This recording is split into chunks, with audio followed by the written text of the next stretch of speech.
Hey everybody, it's time for another Redneck review with me, Robert, the Red Prince.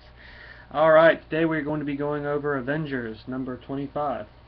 And I gotta tell you, this one really left me disappointed. It's the first of a new story arc, so I'm not gonna hold it too far.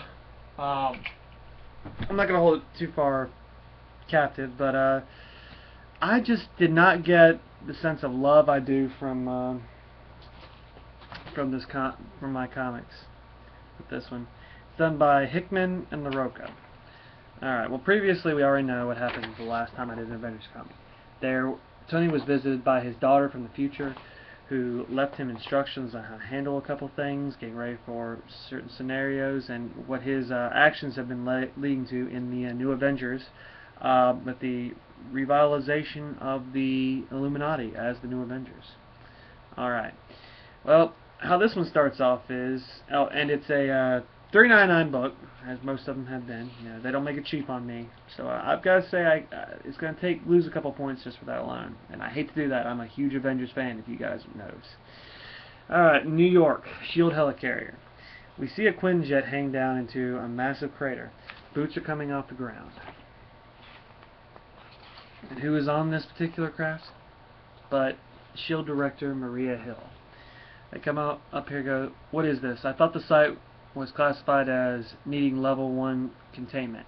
Why are all these people still here? Couple hundred dead bodies brings out the loved ones, sir. And this wasn't actually deemed a level 1 site until the first responders got here and started coming through the wreckage.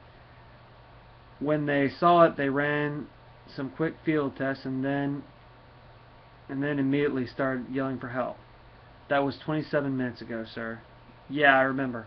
I was sleeping off the latest in yet another series of unending disasters. Okay, let's get this done. So they're going through here. That's apparently a hazmat situation, and she's got to get all of her stuff together and everything. They're wondering how. They're going over this crater and they're looking at what's in this crater. Well, we find out it's Hank Pym, a dead superhero in the middle of all this. That's Hank Pym. We've got a dead Avenger on our hands. So it starts off really good. I mean, I was generally intrigued when I started reading this. But as the story goes on, it sort of leaves you wondering why you picked this one up. Alright, 4 hours earlier, we see this crystal. And who is it? The beloved scientist of the Marvel Universe, AIM. They yell at careful. Careful, it's highly unstable. You know, of course it is. And I just don't like starting off every story with AIM or Hydra and everything like that. I want to move to, you know, supervillains. I want evil Magneto back, people. Just want to rant a little bit about how much I love Marvel's villains. And the ones that giving me just aren't doing it for me. Alright. Well, the beekeeper's going through there. Their exotic matter mined and molded into a dynamo capable of powering a small moon wasn't meant to be enduring eternal thing, Doctor, but you can rest easy.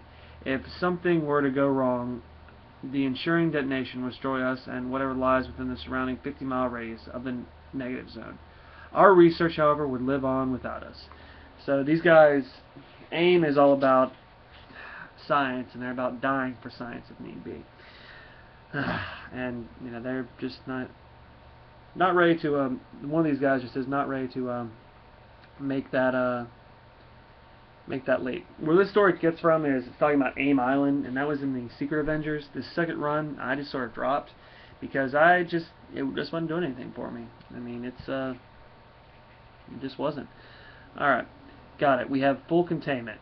Dr. Bass, to control. Power source contained and drive it is secure. You can pull us back in now. I'm a loyalist, Doctor, but unlike you, I take no comfort in our organization's perpetual knowledge base. I became a scientist because I want to mine the future, in the now, and do so with my own two hands. Understood? Yes, I understand very well. These two scientists, asking back and forth. When they're met by their considered leader, the scientist supreme. Now on AIM Island, they basically have created their own nation. They are recognized by the UN and by SHIELD, and they have instituted for their government supervillains to run their government. The Graviton is prime minister, and Superia right here is I'll just read it for you. Your report, doctors. The get was greater than anticipated, Minister Superia. We estimate that, like our previous efforts, we'll have enough power to send and receive multiple objects through the Uger. It's also worth nothing this newly mined matter has a large enough yield for several attempts.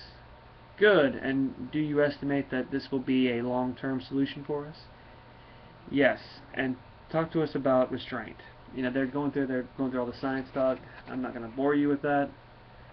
But basically, what happens is the exotic matter starts to resonate, and a portal opens up between the negative zone and here.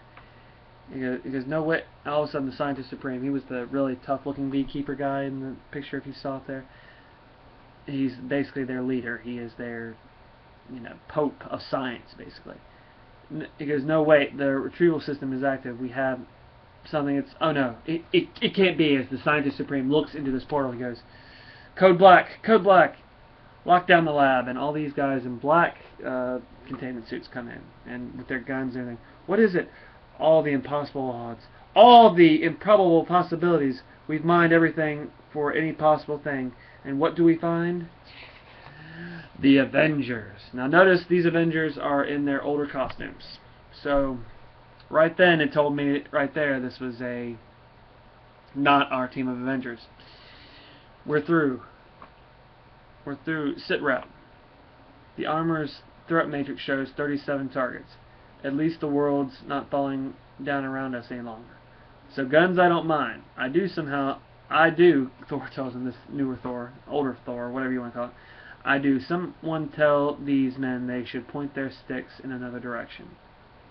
Engaging security protocols. When all of a sudden the Scientist Supreme realizes that, hey, they're in their old costumes. Why would they go back to their old costumes if there are Avengers? So, being the well-intelligent guy that he is, he says, agreed, but confusion restoration are to be expected when in the chaotic waters of collapsing universes. So he figures these guys are from another universe.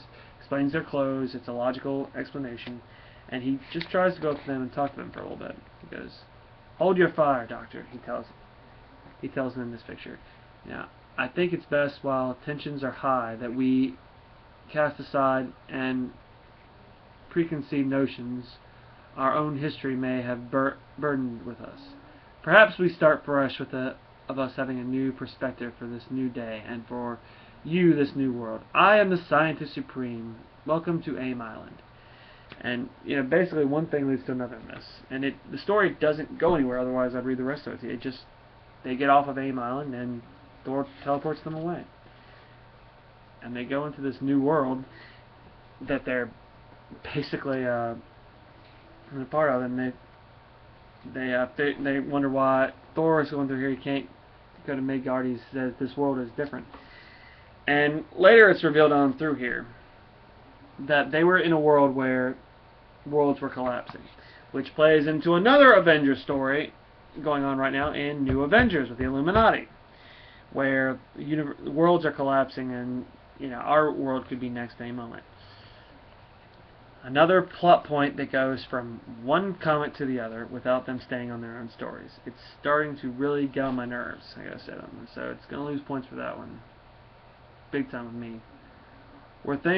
They go, this is just, an alternate world for us, where things are so close that only one thing gets to them. They could be so radically different that it changes everything we know. But, so basically this team of Avengers has never been to an alternate universe, like their counterparts in this universe have. I wonder, are we different here? Imagine if we are looking at ourselves through some twisted mirror. Imagine if we aren't here at all. Imagine there are no Avengers on this world. We could do it all again, even better than last time. Do we even dare, Wasp asked them. Of course, Wasp. The people need us. So basically, this team of another Avengers comes through here, and they're going to basically take over. And apparently, they're evil Avengers. And they turn around and, why? He goes, why are you not on your knees? Can you not see that I am your God? So they are, evil Avengers. So, and they just kill them. This is an Avengers world now, they said. I don't need, personally, from Marvel, I don't need a crime syndicate of Avengers. I hate to agree with our founder on my favorite team here, but I don't need a Forever Evil from Marvel right now. I need Avengers. I need Captain America, Thor, Iron Man, all these people. So basically, one thing leads to another. Maria Hill is trying to figure out what the Avengers are doing, and worst comes to worst, we find them here, trying to figure out what's going on here as well, and they're being questioned as if they were the ones that did it. It's another AD story. Like I said, this one just didn't do it for me. It's the beginning of a story arc. I hope it is different than something like Forever Evil's going on. I don't like copycat stories. So all in all, the art in this piece, I'm going to say the good things about it first. The art in this piece gets a respectable 4.75. It doesn't have very many ads, and it's pretty good. Pretty good story. Pretty good pictures. I mean, it was worth it for that. The story, 3, because for one, it's a copycat story. It's not showing anything different than what I could get in a much better story, I must say, from DC. I hate to do that, guys. I'm the Marvel fan here. This is why you people maybe even come to me. I haven't got a chance to read the next story. I've got that one in there, so I'm going to read it. But for right now, this thing gets a 4.75 on the art and a 3 on the story, because it just is not doing well for me. When the arc is done, I'll judge that then, but I don't know, for right now, this one just sort of fell flat for me. Okay, guys, well, that's your Redneck review from me, Robert the Red Prince, and, God bless you guys. If you have any comments or something you want me to review, please leave them down here in the comment section. I would love to take some requests and know what you guys want to watch. Alright, well, thank you so much, and God bless you all. Goodbye. This is Robert the Red Prince, signing off.